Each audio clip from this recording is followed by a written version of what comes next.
ಇನ್ನು ಆರ್ ಅಶೋಕ್ ಅವರು ಕೂಡ ಇದೇ ವಿಚಾರಕ್ಕೆ ಸಂಬಂಧಿಸಿ ಮಾತನಾಡಿದ್ದಾರೆ. ಕೇಂದ್ರ ಕೊಟ್ಟಂತ ಬರ ಪರಿಹಾರದ ಹಣವನ್ನ ನೀವು ಲೂಟಿ ಮಾಡಬೇಡಿ, ಇದರಲ್ಲಿ ಕೈ ಚಳಕ ತೋರಿಸಬೇಡಿ ಅಂತ ಪ್ರತಿಪಕ್ಷ ನಾಯಕ ಆರ್ ಅಶೋಕ್ ಮಾತನಾಡಿದ್ದಾರೆ. ಕೇಂದ್ರ ಘೋಷಿಸಿದ ಪ್ರತಿ ಪೈಸೆ ರಾಜ್ಯದ ರೈತರಿಗೆ ಸೇರಬೇಕು, ನಾವಿದನ್ನ ಕಾವಲು ಕಾಯ್ತೀವಿ ಅಂತ ಅವರು ಹೇಳಿದ್ದಾರೆ. ಕೇಂದ್ರ ಪರಿಹಾರ ಕೊಟ್ಟಿದೆ, ನಿಮ್ಮ ಯೋಗ್ಯತೆಗೆ ನೀವೆಷ್ಟು ಕೊಟ್ಟಿದ್ದೀರಾ ಅಂತ ವಿರೋಧ ಪಕ್ಷದ ನಾಯಕ ಆರ್ ಅಶೋಕ್ ಪ್ರಶ್ನಿಸಿದ್ದಾರೆ.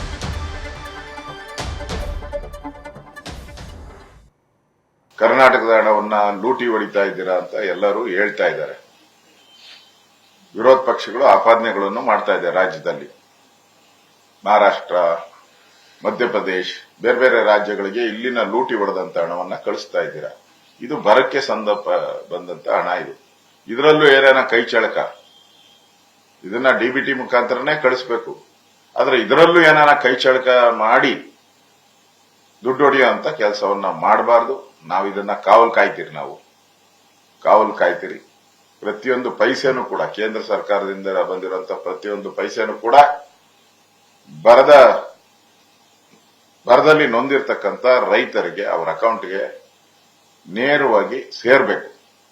ಮತ್ತೆ ರಾಜ್ಯ ಸರ್ಕಾರನು ಕೂಡ ಕೈ ಕಟ್ಟಿ ಕುತ್ಕೊಬಾರ್ದು.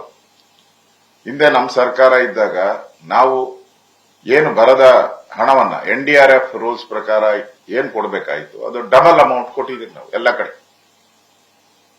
ಮಳೆ ಆಧಾರಿತ ಪ್ರದೇಶ ಇರ್ಬೋದು, ತೋಟಗಾರಿಕೆ ಇರ್ಬೋದು, ಡಬಲ್ ಕೊಟ್ಟಿದ್ರಿ ಎಲ್ಲದಕ್ಕೂ. ನೀವು ಕೂಡ ಇವಾಗ ಇಷ್ಟು ದಿನ ಕೇಂದ್ರ ಸರ್ಕಾರ ಹಣ ಬಿಡುಗಡೆ ಮಾಡಿಲ್ಲ ಅಂತ ಬೊಬ್ಬೆ ಬಡ್ಕೊಂತ ಇದ್ರಿ. ಈಗ ಕೇಂದ್ರ ಸರ್ಕಾರ ಹಣ ಬಿಡುಗಡೆ ಮಾಡಿದೆ. ನಿಮ್ಮ ಯೋಗ್ಯತೆಗೆ ಏನ್ ಬಿಡುಗಡೆ ಮಾಡ್ತೀರಾ ಅನ್ನೋದನ್ನ ಹೇಳಿ.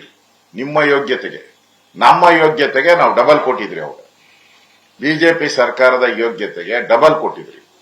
ನಿಮ್ಮ ಯೋಗ್ಯತೆಗೆ ಎಷ್ಟು ಹಣ ಇದಕ್ಕೆ ಜೋಡಣೆ ಮಾಡಿ ಡಬಲ್ ಕೊಡ್ತೀರಾ ಅದನ್ನ ಹೇಳ್ಬೇಕು. ಇಲ್ಲ ಅಂತ ಹೇಳಿದ್ರೆ ಕಾಂಗ್ರೆಸ್ ಅಪರಾಧಿ ಸ್ಥಾನದಲ್ಲಿ ನಿಲ್ಬೇಕಾಗ್ತದೆ. ಈ ಎಚ್ಚರಿಕೆ ಮಾತನ್ನು ಕೂಡ ರಾಜ್ಯ ಸರ್ಕಾರಕ್ಕೆ ನಾನು ಕೊಡ್ತಾ ಇದ್ದೀನಿ.